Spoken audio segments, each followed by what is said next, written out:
That is music to a tennis player's ear. The sound of a brand new can of tennis ball being opened. Well, we're at Head Pin Racket Sports in Phoenix, Arizona to find out how you make the perfect tennis ball. Head Pin Racket Sports is the largest manufacturer of tennis balls in the world, cranking out 330,000 balls a day. Our assembly starts with an 85-pound block of natural rubber, enough for nearly 2,000 tennis balls. It starts out hard as a rock, so we'll soften it with heat and lubricant, then stir in clay to ensure the mixture hardens again.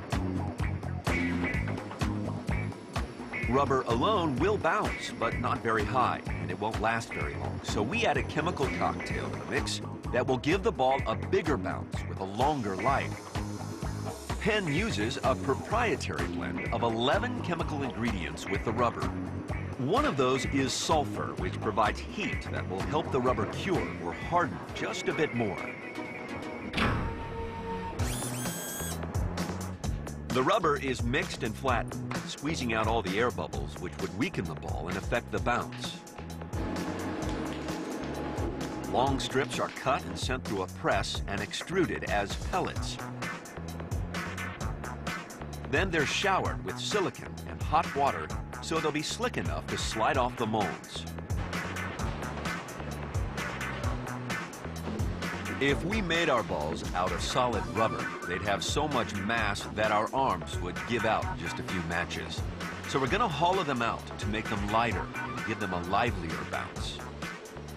Each of these solid pellets is put into a heated mechanical press.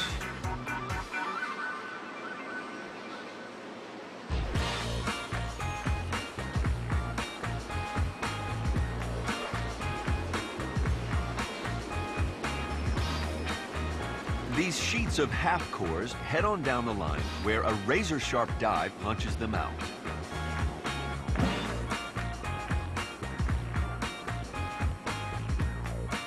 And the jumble of halves are flipped to the correct side so that the buffer can trim each to an exact dimension. When shaved to size, each rim is coated with a heat-activated adhesive. Now, we're ready to get our bounce on. I do want waffles. Caroline Johnson and I are trying to give tennis balls the ultimate bounce. So what are we making here? I'll take cornbread muffins. Cornbread muffins, that's what we're doing. So we start with the cornbread, right? This machine is really responsible for giving the ball the bounce. We're going to basically give this ball more pressure on the inside than there is out here in the atmosphere. And we're taking like little rubber halves. I guess this is like half a tennis ball, and we're putting them up into these molds, and they kind of just stick on their own. How am I doing? Pretty good. Okay. Good Yeah. job. All right. Good. Yeah.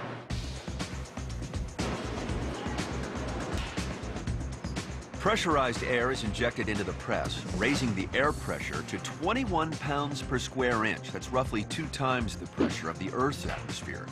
And the two halves are glued together. You can't see it, but the inside of this ball is teeming with stored potential energy.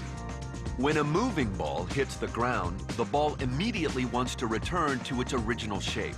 That's because the molecules inside the ball, which have been squeezed together, begin to push back, and the ball bounces. We've got the cores that will give our balls bounce. Now we need control. The cores are dipped into a heat-activated adhesive to get them ready for a critical component of any tennis ball, the fuzz.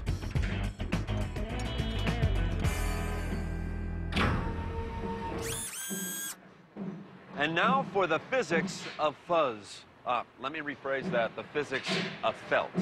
Now, felt is one of the principal components of our tennis ball that's going to, what, Jay, allow our player to manipulate that ball. And we're talking about spin and drag. Correct. He'll have more control over it because of the felt. Okay. Jay Williams is the head of quality here at Penn. And that sound we're hearing in the back, that's actually these pieces being cut from these huge rolls, Right. right? They punch them out here. They call them dumbbells. These are called dumbbells? Correct. Two of them go together to form The cover actual, for the core. cover. Yep. What makes a ball go bad, and when should I retire it? Probably depends mostly on what caliber of player you are. Is it true that some players perhaps retire the ball too early because they feel like it's affecting their game?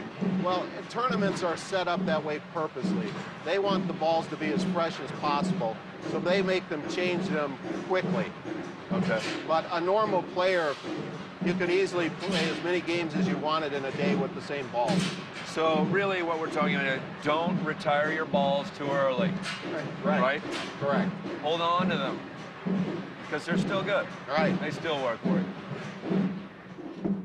Now you could have used any material. You could have used shag carpet here, Jay, but you chose felt. Right. Now, what function is it serving for the ball? Well, what happens is the way the felt is manufactured, once the felt goes through the air, it'll lift the fibers up, which will cause the ball to drag. A racquetball travels faster than a tennis ball because of its smooth surface. There's less friction, allowing air to flow easily over the ball, which makes it harder to control. But on a tennis ball, air flows through the fuzz, creating drag and slowing the ball down as it moves through space, making it easier to control. So now we know why we need the fuzz, but we've still got to put it on. The sides of the fabric are coated with another adhesive to help hold the felt in place. Two interlocking dumbbell shapes are stuck onto each ball.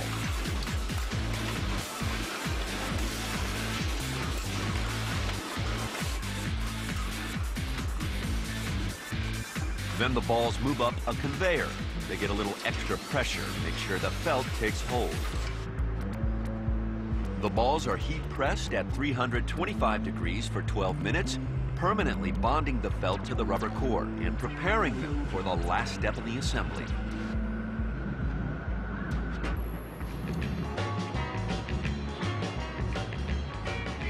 This is really the last step before we package these things, right? Pretty much. Hot steaming tennis balls. Hot steaming tennis balls, you said it. Oh, look at that. Get them while it's hot. Get them while they're hot. Can I reach in and touch one of those? Yeah, you can have two if you Oh, want. thank This machine actually serves a very important function here. This is called fluffing.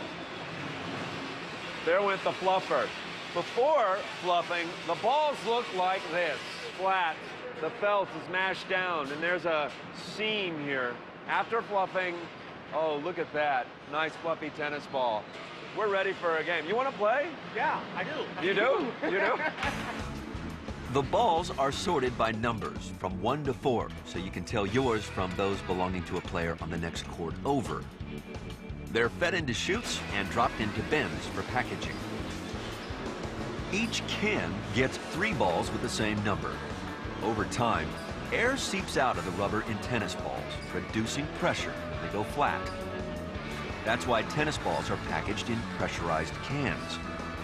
Otherwise, the balls would be duds before they even hit the court.